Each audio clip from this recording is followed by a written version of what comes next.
Isabelle, vous avez donc écrit un récit un peu romancé sur votre histoire, à votre mari et vous.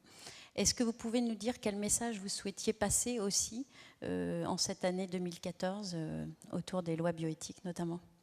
Oui, donc en septembre 2014, normalement est prévue une révision des lois de bioéthique sur l'AMP.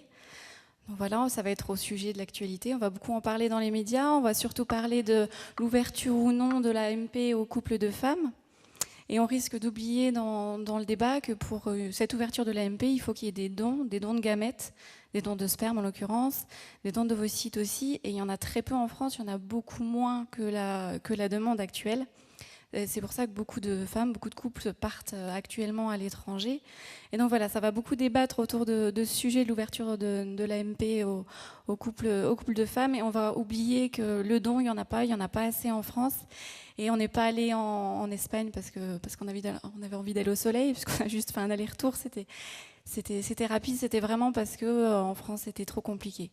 Et d'ailleurs, quand nos fils sont nés, j'ai eu envie, moi, de faire un don d'ovocytes, de rendre un petit peu ce que j'avais reçu, de me dire aussi si moi, ayant été touchée dans ma chair par la stérilité, si je pouvais faire quelque chose pour d'autres couples, il fallait que j'y aille. Et donc j'ai fait ce don d'ovocytes en janvier 2013. Et donc j'étais prise en charge dans un hôpital et j'ai compris pourquoi il y avait si peu de donneurs, si peu de donneuses.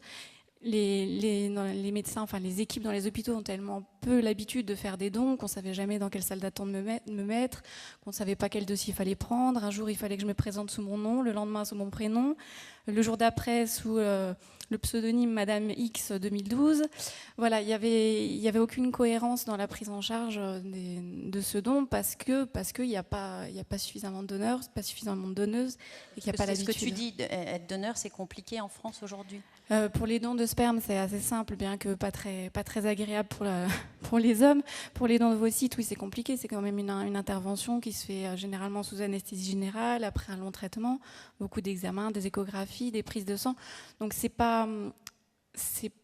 s'il faut être motivé, il faut vraiment avoir envie. C'est pas un aller-retour, c'est pas 2 heures dans une journée. Ça se fait sur plusieurs mois et ça peut être contraignant. D'autant que les femmes qui peuvent donner leurs ovocytes doivent forcément être relativement jeunes. Il faut avoir moins de 35 ou 37 ans.